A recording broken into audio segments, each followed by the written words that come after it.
Hi, I'm Ari Cardesis, and today I'm going to give my office a makeover.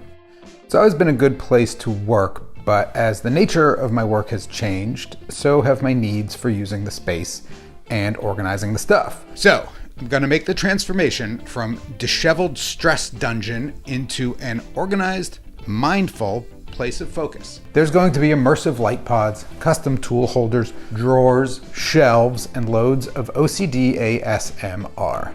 In here, I do things on the computer like taxes and browsing Reddit. I have my 3D printer, loads of small parts, and all my electronic stuff, including a soldering iron, scopes, both micro and oscillo, and power supply. That stuff is going to be the focus of what I'm building today. I want a better setup for keeping my most used tools close at hand and well organized, as well as a super well-lit work area with a filming setup that doesn't get in the way. Before I can even look at the desk, I need to just clean things up a little. There's a pile of stuff that's become storage and that needs to get off the desk, along with a bunch of books and other things that live on the shelf. So I'm going to take 2 hours and a sheet of plywood and make a bookcase with adjustable shelves so I can store that stuff. This bookcase is going to be a very simple construction, and I'm going to get the whole thing out of a single 4x8 sheet of 3/4 inch plywood that I have laying around.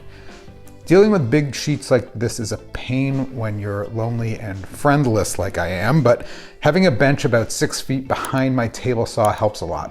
So I'll rip the sheet in half. The first half I'll cut down to be the height of the bookcase. I'm not sure if this is a framer's secret that I'm giving up, but the width of the framing square is the same as the offset of the blade from the edge of the shoe. So it's easy to use the framing square as a guide to set the fence if you have a line marked for your cut. The more you know. Now rip that in half to get the two sides out of it. The other half will be the top, bottom, and shelves. I'm not gonna bother with the back for this thing because I'm gonna screw it straight to the wall, which might not actually be perfectly square, and I don't want it to look crooked if the wall isn't square. I want to make the shelves adjustable, so I'll use this shelf pin jig. Link to this and other items in the video will be down in the description below. To get 2 rows of evenly spaced holes on either side of the bookcase. I'm checking that the holes stay aligned as I go up to avoid any drift across the 7 feet of bookcase. But the jig seems to keep things pretty well in line, and I didn't really need to adjust at all.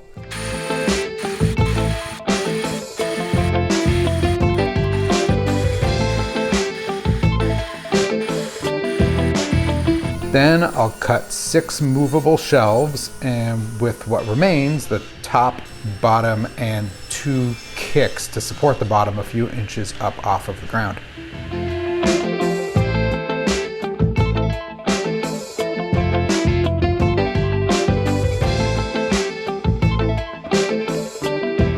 I'll put some pocket holes on the top of the top and the bottom of the bottom, both of which will be out of view when the case is done. For the glue up, I'm using these big screw clamps to hold the sides vertically while I get it all together. These things are super useful in all kinds of awkward situations like this. One of these came with my house, and the other I think I got at a yard sale, but you can get much better ones very cheaply. Check the description for links. Then I can glue and brad nail the kicks in place and put the bottom shelf on using the pocket holes. For the top, it's just a matter of gluing and holding things in place with a clamp while I screw it all together.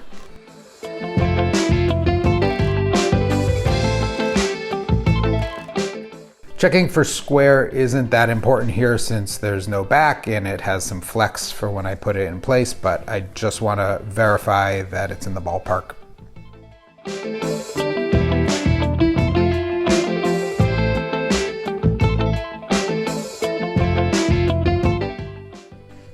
There's some trim here that has to come off the door so the case can get right up against the wall, including a little end piece that I'm sawing off with a pull saw. Look at that butt wiggle. Look at it.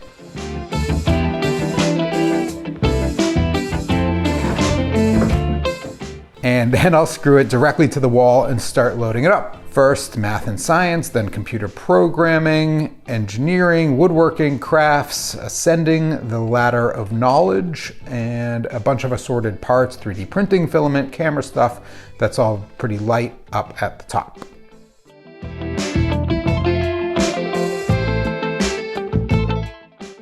Great, and with all that gone, I can put my desk back together and start getting ready for the next phase in this epic assault on disorder, the work pod. Come, come.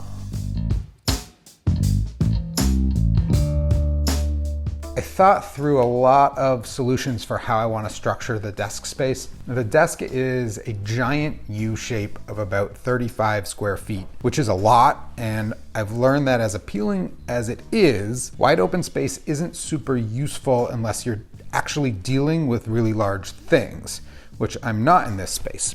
That's what the shop is for. So I wanted to create some purpose-built zones that can help me get shit done. The way I'm doing this is with a big structure in the middle of the desk that serves a few purposes. First, it traps light. What I really mean is that it bounces light back inward so I can get a more uniform illumination for working and filming.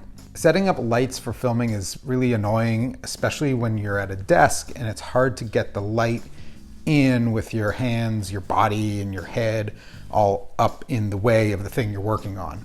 So rather than fuss with it every time, I decided to build the lighting right into the desk pod, and that way I can get what I want the same way every time. The second thing that it does is it gives me vertical surfaces to attach things to. I really like when things are out in the open and visible and within arm's reach. It's something I think I picked up from working in a kitchen where efficient workflow is really essential. Drawers, shelves, cabinets, these are all great, but for the things you use the most, you want them to be right there in front of you when you need them. I think someday I'll make a video pushing back on Adam Savage's first order retrievability principle. To me, that idea is great, but doesn't totally capture the hierarchy of usage that my tools have. First, I'll grab another sheet of plywood. This time I'm gonna use 1/2 inch because it's not really holding up much here other than the structure itself. I'll break it down and cut one rectangle diagonally to make the sides. To get these cut to their final shape and exactly the same, I'm gonna stack them on the sled on the table saw and make sure they're lined up there. Then I'll raise the blade up and cut them both at once. I'll take off the pointy corner, which is gonna be where the front panel of the pod goes. Next, I just need to drill some clearance holes on the back edge to let the conduit that's on the wall pass through. Then I'll cut some big rectangles for the top, back, and front pieces, and then it's time to glue it up. And this is just glue and brad nails because, again, this thing isn't gonna really be holding much weight. It's more like a light box.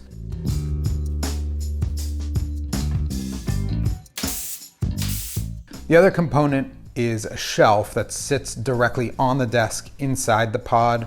I'll cut 2 side pieces of 3/4 inch plywood to hold it up. Next, I want a long apron piece that runs along the back to prevent it from sagging because this is going to be holding up a few substantial electronics things, and it's long enough that it would droop pretty quickly in the middle.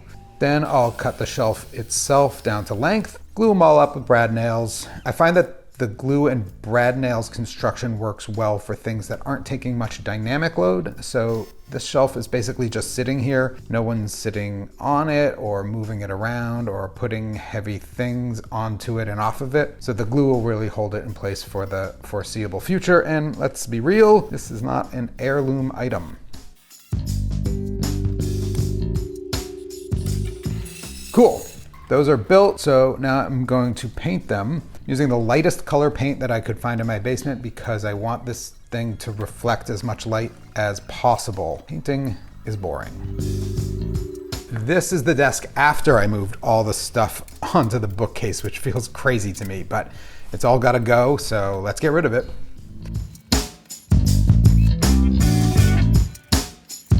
Now I can bring the pod in and secure it to the wall with just a single screw. I'll put some more in later. I'll put the shelf in place and start filling it up the way I want it. This is my favorite part, where I get to organize all my stuff. One thing that always kind of gets me is keeping USB cables organized and available. I don't want them in zip ties because I use them a lot, and I also want them within arm's reach, so I'm just putting together a piece of wood here with some steel rods shoved into holes in it to hold those cables right where I can get to them. I don't think this is the perfect solution, but it's a start, and I'll probably just make something better later on. So now that the equipment is on there, I'm gonna have to thread some power cables through the holes. I wanna hang this power strip right here in the middle. So I'm going to build a quick thing for it to clip into, which will be useful in the future for hanging other stuff off of.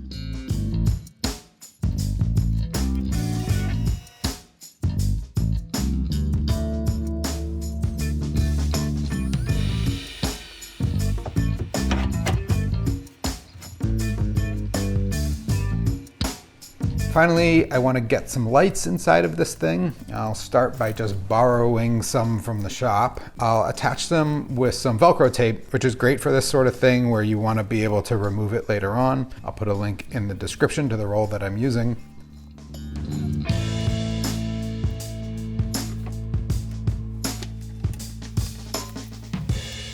I have a couple more LED light fixtures that I'm gonna wire up and hang on the sides of the pod to get some extra illumination from more angles. All right, and with that, the desk is all set up and ready for action. Now the last thing to do is to find a place for all the remaining stuff that I've moved around during this process. And for that, I'm gonna make some drawers. I'm not gonna dawdle too much on the construction of this chest of drawers because, first of all, it's just not that interesting. And second of all, I screwed the proverbial pooch and lost a bunch of assembly footage for the case. So it doesn't make that much sense. But it's a pretty standard plywood cabinet construction.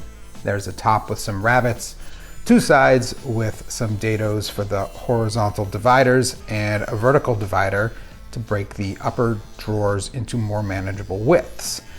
The drawers themselves are just 4 strips of 1/2-inch plywood glued and brad nailed to a 1/4-inch bottom. They run on some hardwood runners that are mounted on the insides of the cabinet. They're simple, but they work just fine.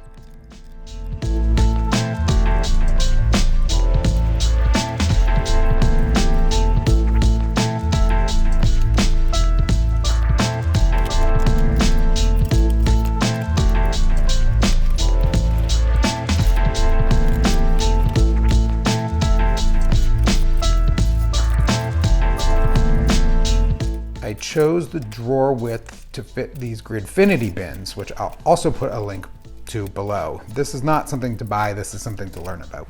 These are a drawer organizer's dream come true, especially if that drawer organizer has access to a 3D printer.